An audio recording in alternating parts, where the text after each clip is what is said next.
தம் கிருபை பெரிதல்லோ, என் ஜீவனிலும் அதே இம்மட்டும் காத்ததுவே. இன்னும் தேவை கிருபை தாருமே, இன்னும் தேவை கிருபை தாருமே. கர்த்தரும் இரட்சகருமாகிய இயேசு கிறிஸ்துவின் ஈடு இணையற்ற நாமத்தில் சேனைகளின் கர்த்தர் ஊழியத்தின் மூலம் 28/12/2024 இந்த நாள் உங்களுக்கும் உங்கள் சந்ததிக்கும் மகிழ்ச்சியின் நாளாக அமையப் போகிறது என்று மனதார வாழ்த்துகின்றேன்.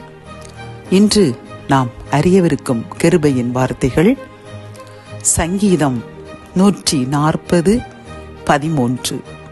நீதிமான்கள் உமது நாமத்தை துதிப்பார்கள், செம்மையானவர்கள் உமது சமூகத்தில் வாசம் பண்ணுவார்கள். கத்தோலிக்க வேதாகமம் இவ்வாறு கூறுகின்றது, மெய்யாகவே நீதிமான்கள் உமது பெயருக்கு நன்றி செலுத்துவார்கள், நேர்மையுள்ளோர் திருமுன் வாழ்வர் என்கின்றது. இந்த கிருபையின் வார்த்தைகள் மூலம் கர்த்தர் நம்மிடம் எதிர்பார்க்கும் ஒரு காரியம் என்னவென்றால், அவரது நாமத்தை நாம் துதிக்க வேண்டுமாம். நாம் எப்பொழுதும் அவர் சமூகத்தில் வாசம் பண்ண வேண்டுமாம். அவர் பாதத்தில் அமர்ந்திருந்து அவருக்கு நாம் நன்றி சொல்ல வேண்டும். பிரியமானவர்களே, இப்பொழுது நாம் இந்த 2024 டிசம்பர் இறுதி நாட்களில் வந்துள்ளோம். யோசித்து பார்ப்போம், அந்த ஜனவரி மாதத்தில் இருந்து இந்த நாள் வரை கர்த்தர் எவ்வளவு கிருபைகள் நமக்கு செய்துள்ளார், எத்தனை நன்மைகள் செய்துள்ளார். நம்மையும் நம் சந்ததியையும் பாதுகாத்துள்ளார். நம்முடைய கால்கள் தடுமாறாதபடி நம் எலும்புகளை பாதுகாத்து கொண்டுள்ளார். நம்முடைய உடல் உறுப்புகள் ஒன்றும் சேதமாகாதபடி அவர் படைத்த பிரகாரமே அதை பாதுகாத்து கொண்டுள்ளார். உணவு உடை தந்துள்ளார். வேலை பார்க்கின்ற சில ஸ்தலங்களில் நம்மை பாதுகாத்துள்ளார். இப்படி நமக்கு அனுதினமும் உண்ண உணவு, உடுக்க உடை தந்து நம்மை பாதுகாத்து கொண்டு வருகின்றார். இன்னும் யோசித்து பார்ப்போம் பிரியமானவர்களே, எத்தனை நன்மைகள், எத்தனை கிருபைகள். இதற்கு நாம் தகுதியா? அல்லவே அல்ல. அவர் நம்மேல் உள்ள ஒரு இரக்கம், ஒரு தாய் அன்பு, ஒரு தந்தை பாசம், இந்த ஒரு கிருபையினால் நாம் எத்தனையோ முறை பாவம் செய்திருப்போம். இந்த பாவம் இனி செய்ய மாட்டோம் என்று அவரிடம் பொருத்தனை செய்திருப்போம். மறந்து உடனே அதே பாவத்தை செய்துள்ளோம். ஆனாலும் அவர் இரக்கமுடையவர், மன்னிக்கும் தன்மையுடையவர். நம்மை மன்னித்து ஏற்றுக்கொண்டு நம்மை மாத்திரமல்ல, நம்முடைய சந்ததியையும் நமது பிள்ளைகளையும் பாதுகாத்து வருகின்றார் அல்லவா, பாதுகாத்து வந்தார் அல்லவா, இனியும் பாதுகாக்க போகின்றார் அல்லவா. அவருக்கு நாம் நன்றி சொல்ல வேண்டும், துதித்து பாட வேண்டும். அப்பா, இருந்த கிருபை தந்ததற்கு நான் தகுதி அல்ல என்று நாம் அவருக்கு கண்ணீரோடு நன்றி கூற வேண்டும். பிரியமானவர்களை, துதிக்க வேண்டும், அவருடைய சமூகத்தில் வாசம் பண்ண வேண்டும். நேரம் கிடைக்கும் பொழுதெல்லாம் ஆலயம் அருகில் இருந்தால் அங்கு செல்ல வேண்டும்.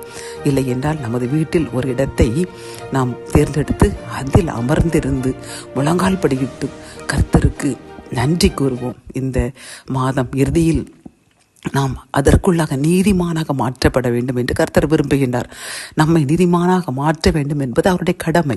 ஆகவே அவர் நம்மிடம் கூறுகின்றார், எனது நாமத்தை நீங்கள் துதியுங்கள், நன்றி கூறுங்கள், நான் உங்களை நீதிமானாக மாற்ற காத்திருக்கின்றேன் என்று நம்மை அன்புடன் அழைக்கிறார். பிரியமானவர்களே, ஆகவே நாம் கண்டிப்பாக இந்த செய்தியை கேட்டுக்கொண்டிருக்கின்ற சகோதரனை சகோதரியை இன்றிலிருந்து நாம் அவருக்கு துதி கூறுவோம், நன்றி கூறுவோம், அவருடைய சமூகத்தில் வாசம் பண்ணுவோம்.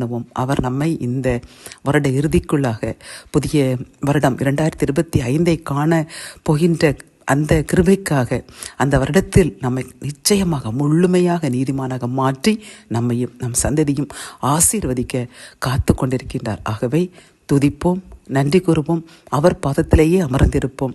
ஆசீர்வாதங்களை அளவில்லாமல் பெற்று நீதிமானாக நாமும் நம் சந்ததியும் வாழ்வோம். ஜெபம். என் அன்பு தகப்பனே, இந்த அருமையான செய்தி மூலமாக அப்பா, 2024 ஜனவரியிலிருந்து இன்று வரை நீர் எங்களுக்கு செய்த நன்மைகளை நினைத்து நினைத்து நன்றி கூறி துதிக்க வேண்டும்.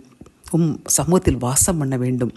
அப்பொழுது எங்களையும் எங்கள் சந்ததியையும் இந்த வருடமே நீதிமானாக மாற்றிவிடுவேன் என்று நீர் கொடுத்திருக்கின்ற இந்த வாக்குத்தத்த செய்திக்காக கோடி நன்றி அப்பா. என்னுடன் சேர்ந்து யார் யாரெல்லாம் உண்மையிலேயே உமது கிருபை, உம்முடைய அன்பு, இரக்கத்தை நினைத்து நன்றி கூற காத்திருக்கின்றார்களோ, துதிக்க காத்திருக்கின்றார்களோ, பாதத்தில் அமர காத்திருக்கின்றார்களோ, எங்களுக்காக ஜெபிக்கிறோம். எங்களை நீதிமானாக மாற்றுங்க.